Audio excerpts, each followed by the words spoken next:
Bismillahirrahmanirrahim. Assalamualaikum warahmatullahi wabarakatuh.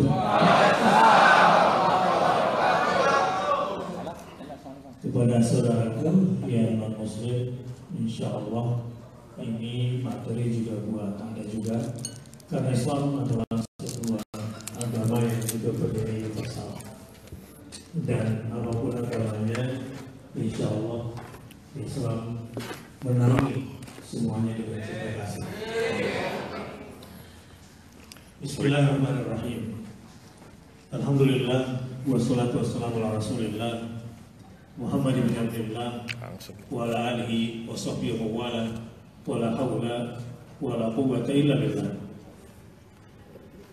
Ketika saya ditelepon oleh Pak Iqbal kemarin, saya melihat jadwal saya agak padat dan kemungkinan besar malam saya teler ini, tapi saya pikir di hadapan saya kebayang gitu ya, ini adalah orang-orang yang selama ini bukan cuma menjadi saya seperti mereka atau saya bagian dari mereka. Saya juga bukan orang kaya, saya juga seorang anak nelayan, dan saya merasakan juga pedihnya kehidupan, terutama di Jakarta Utara, yang sampai hari ini bahkan airnya pun boleh jadi lebih mahal daripada yang di Pluit gitu. Dan saya juga berada di tengah keluarga-keluarga seperti bapak-bapak sekalian. Karenanya ketika diundang, bagi saya itu sebuah kehormatan Pak Iqbal, jadi sulit bagi saya untuk menolaknya.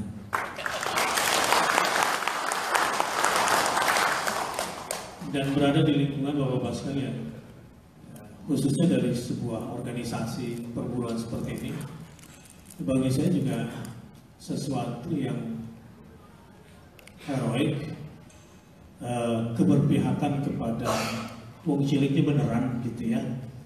Dan mudah-mudahan bapak-bapak juga merupakan stakeholder penting maju, mundur, bangkit dan jatuhnya bangsa Indonesia. Jadi sekali lagi terima kasih atas undangan ini. Bismillahirrahmanirrahim. Perspektif Islam yang akan saya sampaikan pada malam hari ini terkait dengan materi yang dipesankan kepada saya tentang amanah menjadi pemimpin dari kalangan buruh misalnya. Satu hari Rasulullah SAW usai perang, lalu hendak membagikan ghanimah, rampasan perang. Ada seorang Arab Baduy dari ujung kampung yang miskin, tetapi pekerja keras. Saya tidak bilang dia buruh, tetapi saya mau katakan bahwa orang-orang seperti bapak-bapak, kalau saya telusuri dalam peperangan Rasulullah, adalah merupakan pilar penting yang selalu membentengi Rasul dan memenangkan perjuangannya. Seperti yang saya ceritakan ini, seorang Arab Baduy yang juga miskin dari pihak yang tersingkirkan, barangkali di kawasan Mekah Raya pada masanya. Satu hari setelah menang, pembagian ghanimah, lalu si Baduy ini bilang, "Ya Rasulullah, ya apa ini? Saya ikut hijrah bersamamu bukan untuk ini. Bukan untuk kepentingan dunia ini saya cari." Si Baduy ini tentu yakin bahwa yang dilakukan oleh Rasulullah SAW bukanlah sebuah kesalahan, dan saya yakin dia juga tahu ini hak dia.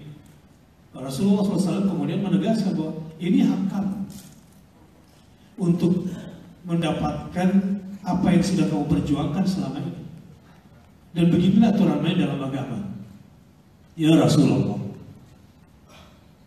aku datang hijrah bersamamu ke Madinah, dan kemudian aku ikut berjuang berperang menegakkan kebenaran bersamamu ya Rasulullah. Berharap agar pedang itu menancap di sini, bukan untuk ghanimah dan rampasan perang ini. Jadi kemiskinan, hidup dengan penuh kesederhanaan, tidak serta-merta membuat dia bangga dengan pembagian perang dan hasil kemenangan itu. Dan Rasulullah SAW menceritakan ini tentu karena dia juga merupakan bagian penting dari sebuah pertarungan tegaknya kebenaran. sampai kemudian terjadi peperangan lain. Lalu dicarilah orang Arab Badui ini. Semua sudah pulang kecuali tinggal dia.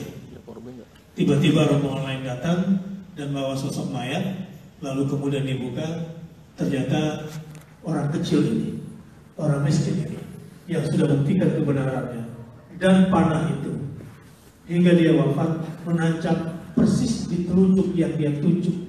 Maksud saya persis di arah telunjuk di mana dia menunjukkan di keningnya. Lalu Rasulullah SAW membacakan ayat, minal mu'minina rijalun shadaqu ma 'ahadullah alaih, faminhum man qada nahbahu wa minhum man yantazir wa ma badalu tabdila. Di antara orang-orang mukmin itu ada orang-orang yang menepati apa yang telah mereka janjikan kepada Allah, tapi di antara mereka ada juga yang gugur, dan di antara mereka ada pula yang masih menunggu-nunggu kapan giliran mereka untuk gugur, dan mereka tidak sedikit pun merubah janjinya kepada Allah. Inilah komitmen orang kecil yang sesungguhnya kalau dia berjuang untuk kebenaran, insya Allah lebih murni ketimbang mereka yang sudah kenyang dengan berbagai macam fasilitas. Dan di hadapan saya mudah-mudahan orang-orang penerus perjuangan seperti ini. Takbir. Saya kira ini akan saya jadikan sebagai landasan. Sebuah perjuangan tentu tidak sepi dari fitnah.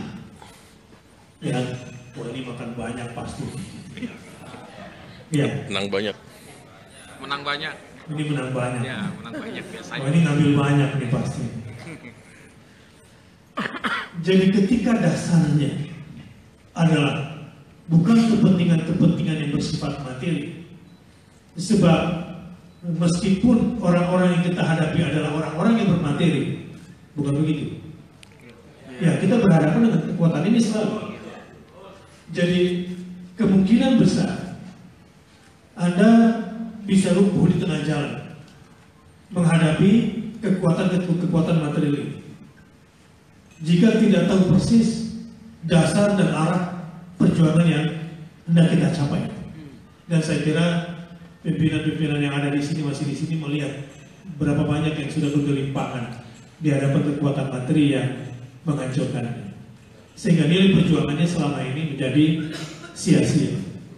Hanya sebuah teriakan untuk mendapatkan jatah yang sedikit di dunia ini. Dan saya yakin ketika ini menjadi dasar gerakan, ini menjadi dasar perjuangan, dan ini juga menjadi tujuan dari sebuah perjuangan seperti digambarkan di ayat yang saya baca ini di surah Al-Ahzab ayat 23, maka insya Allah kekuatan buruh yang sedang Anda perjuangkan ini juga bagian daripada kekuatan jihad fisabilillah. Dan orang-orang yang gugur di medan perjuangan menentang kezaliman kaum-kaum khususnya kapitalis, kalangan-kalangan yang hedonis, yang tidak mengindahkan kepentingan-kepentingan orang kecil, Anda dengan kesederhanaan, Anda dengan semua kekurangan tapi keberpihakan kepada orang kecil, insya Allah mudah-mudahan ini semua menjadi jembatan menuju surga Anda semua. Takbir. Allahu Akbar. Inilah yang terjadi sebetulnya di dalam Islam. Dan ukuran keistimewaan seseorang, kehormatan seseorang dalam Islam tidak pernah diukur dari materi dan kekayaannya.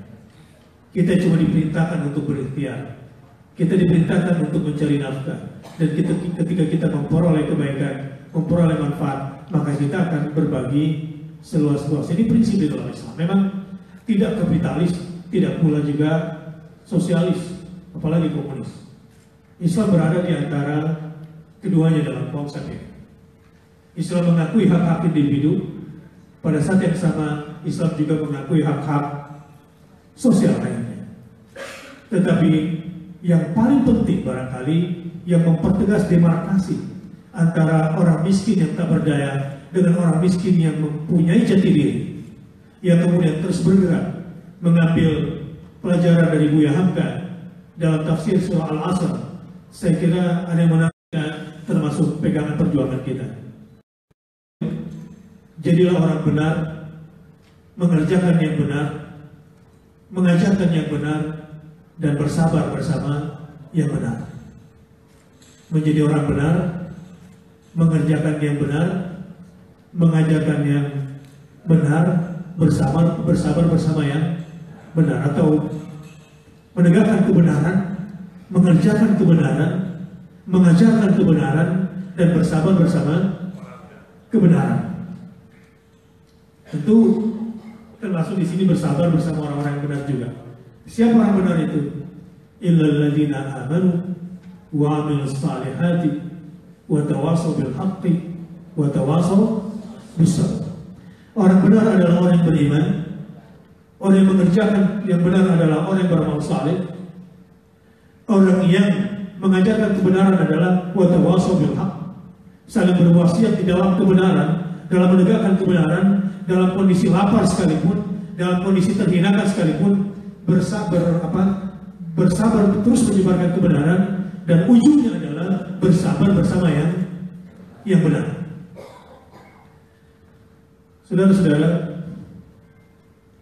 di tengah iklim demokrasi liberal kita pada saat ini,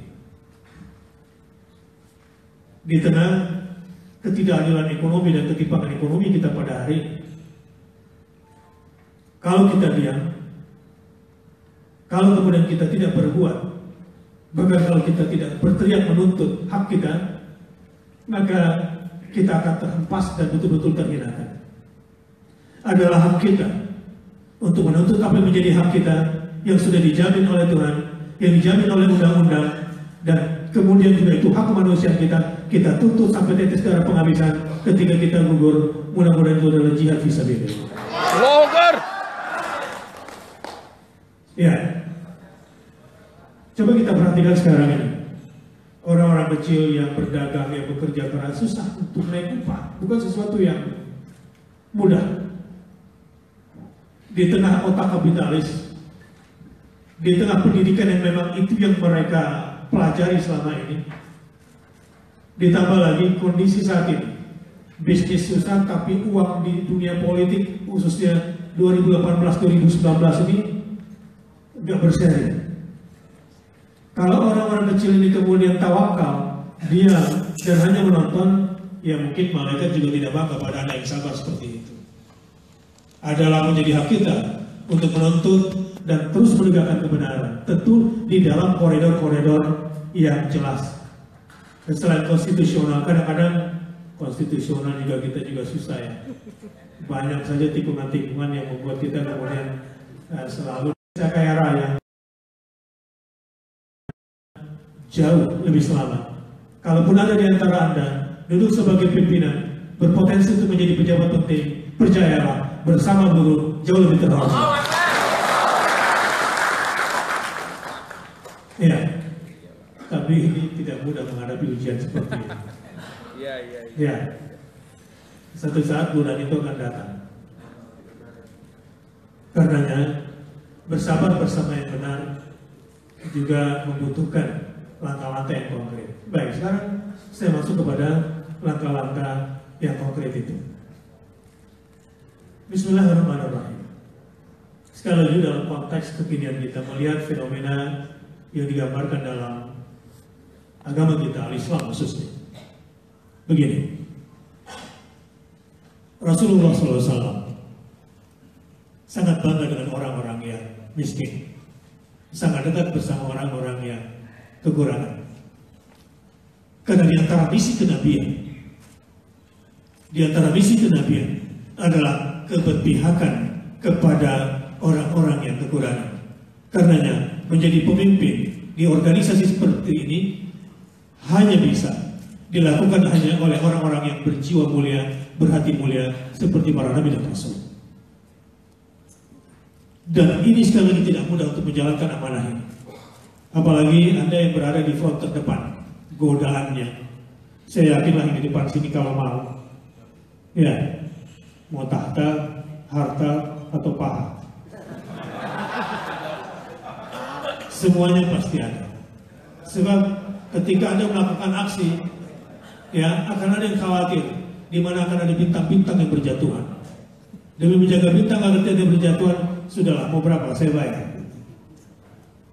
Saya pikir demi menjaga keseimbangan, tentu organisasi buruh seperti ini jika disalahpahami juga dianggap sebagai pengganggu stabilitas, keamanan sosial, sebagai perusuh tegaknya ekonomi yang berkeadilan, sebagai preman-preman jalanan yang selalu menjadi kendala bagi bangkitnya sebuah bangsa. Saya kira tidak.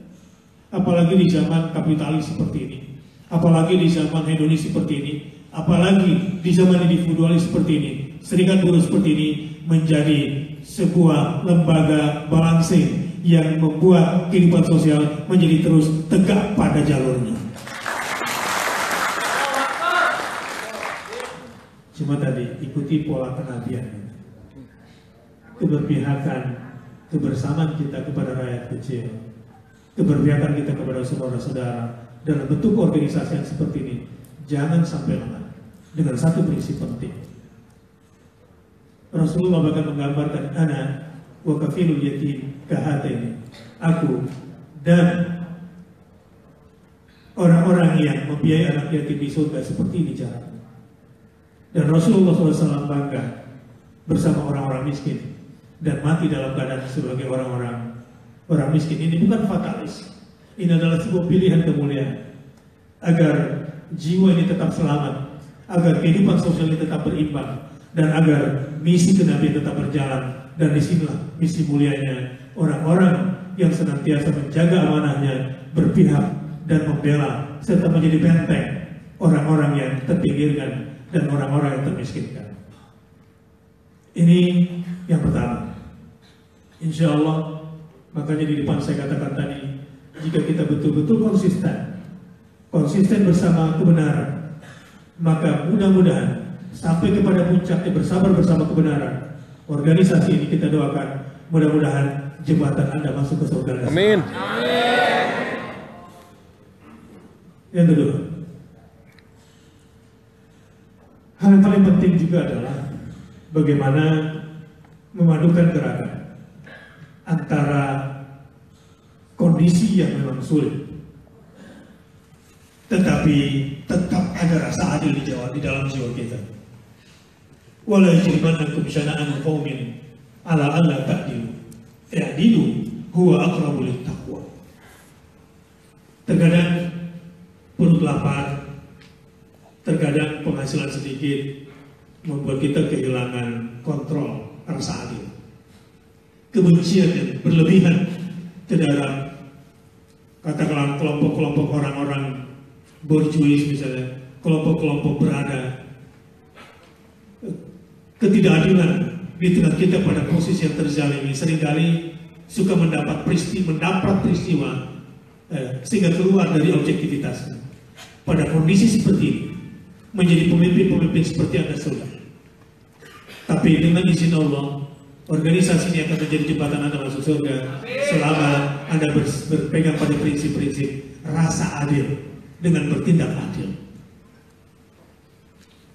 Sebagaimana Abu Bakar pernah ditegur oleh Allah Subhanahu wa Ta'ala. Satu hari ada keponakannya yang terlibat menggosipkan keluarga Rasulullah SAW. Lalu marah Abu Bakar karena cintanya kepada Rasulullah SAW. Tapi kekurangan Abu Bakar sebagai kelompok yang harusnya berlaku adil dengan hartanya kepada keponakan yang miskin yang selama ini di bawah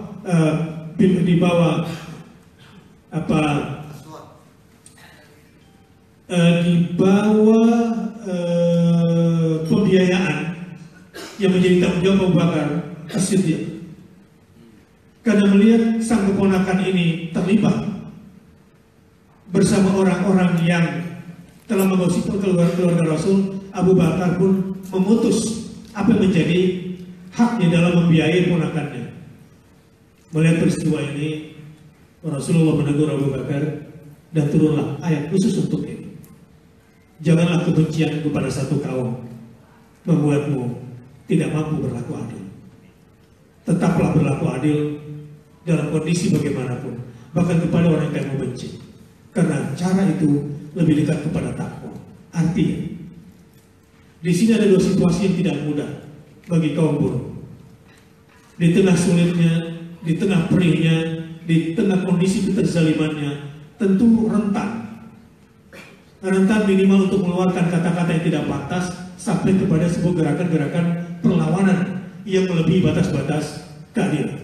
Tetaplah berlaku adil dalam melihat siapapun, dan jangan sampai kebencianmu kepada satu kaum, kebencianmu kepada seseorang, kebencianmu kepada siapapun membuat kamu kehilangan rasa adil, sehingga kamu tidak mampu berlaku adil. Jadi dua hal, ada rasa adil, ada tindakan yang adil. Nah, kalau udah begini di lapangan agak repot ini memang. Iya, bisa-bisa ditutup semua jalan tol ini, untuk pintu pabrik. Yang menjadi korban jadi semuanya. Ya, dalam kondisi tertentu ya tentunya mohon maaf gitu kan. Kalau kami harus melakukan ini, dan mudah-mudahan manfaatnya jauh lebih baik daripada Amin. itu. Tapi Allah yang menilai Anda nanti.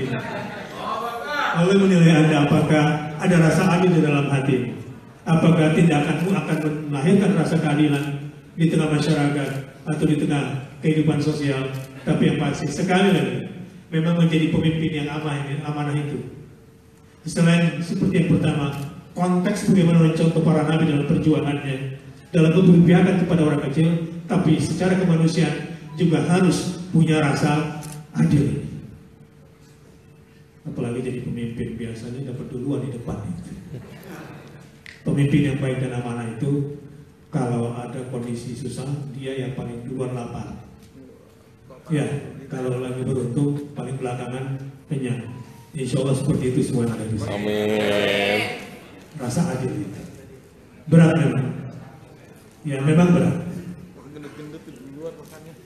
Ini memang berat. Tetapi ada ujian lain di mana Anda harus berlaku adil.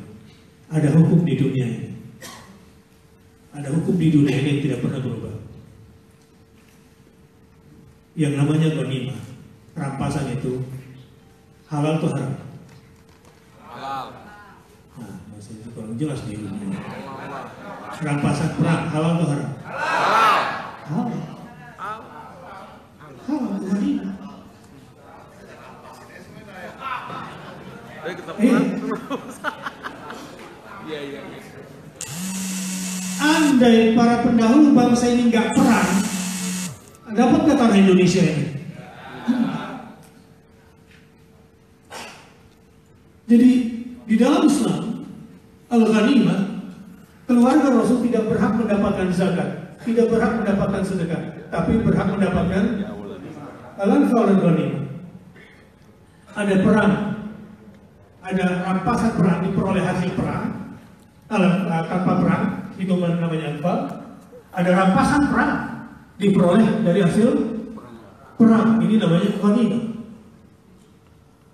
Tapi prinsipnya, ya, konsekuensi dari sebuah peperangan dan kemenangan pasti ada ghanimah. Kalau nggak percaya, tanya aja sama komandan ini. Banyak tawaran-tawaran rampasan perang sebetulnya. Usai menang perang. Iya Pak ya? Tapi sih nggak tahu bentuknya kayak apa. Mokom. Jadi mokom dong. Tapi setelah hari ini saya harus dapat ongkos dengernya balik lagi. Bercanda saya. Ya harus berani bertarung. Anda akan mendapatkan hak Anda. Nggak berani bertarung, ya nggak dapat apa-apa. Ini hidup. Saya punya piara ayam saya lepas depan rumah. Ya, ada taman di depan rumah saya. Ada yang kate, ada yang pelung, ada yang biasa. Saya lepas. Ya, yang kate diizinkan oleh Allah kalau tidur malam itu naik ke pohon. Tabiatnya kan begitu. Ada puluhan depan rumah. Dan saya suka melihatnya setiap pagi. Cuma ada satu tuh jagernya di situ. Ya, kalau pas pembagian makanan, nggak ada yang berani maju selama dia masih ada di situ gitu kan? Ya, saya bilang sama anak saya, anak hidup ini seperti ini. Kalau kamu nggak berani bertarung, ya nasibmu tunggu sebentar. Dan bahkan ketika pembagian makanan, gitu. Yang lain rebut makanan, yang satu ini ngejar semuanya, jangan sampai makan duluan. Saya pikir bodoh banget ya yang lain. Coba dia bersatu habisnya yang tua satu ini.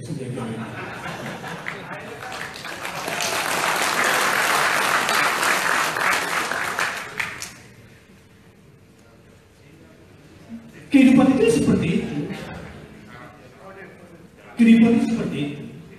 Harus punya mental fighting. Nggak berani fight dan tidak dapat rampasan perang. Jadi caranya gimana supaya dapat rampasan perang? Iya, Anda diam aja nggak dapat apa-apa. Bagaimana? Ada perang yang konstitusional, ada perang tidak konstitusional. Jadi kalau memang menjadi pengikut Nabi, kemudian punya rasa adil, ya harus berani perang tapi secara konstitusional. Yang gimana tuh? Hah? Yang gimana? Nah, cuma ya lu atur sendiri kan.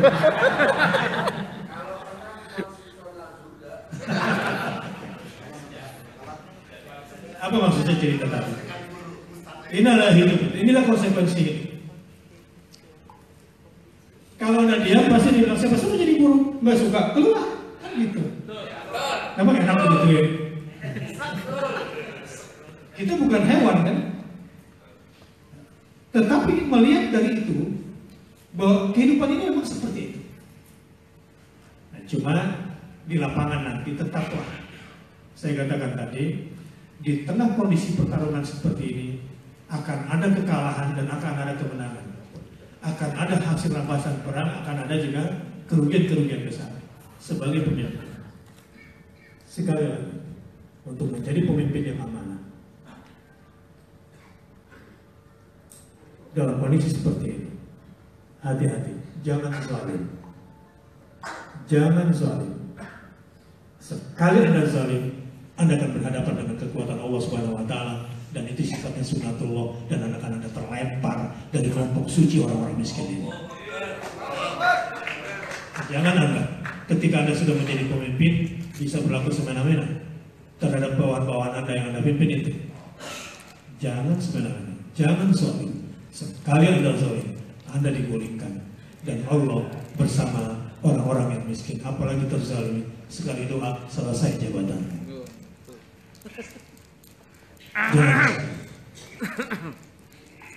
Ketika sudah berlaku zalim kepada bawahan, pada anggota, tunggu aturan main.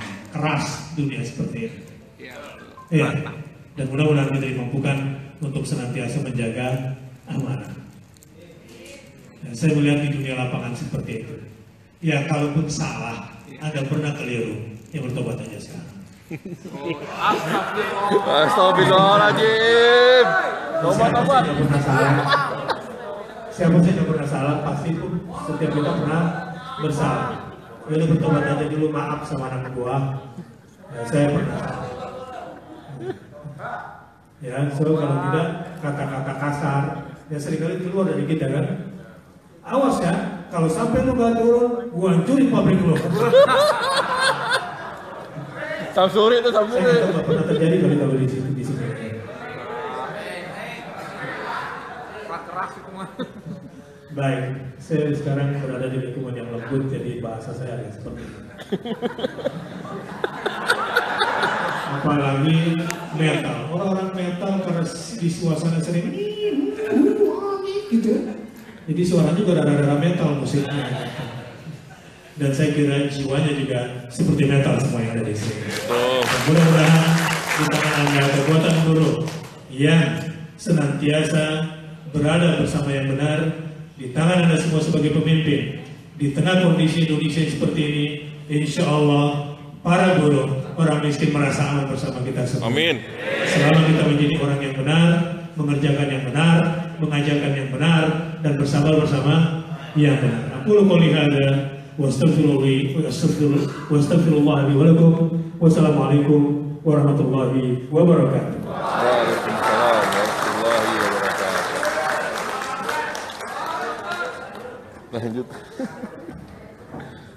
Terima kasih Pak Ustadz Bahtiar Nasir.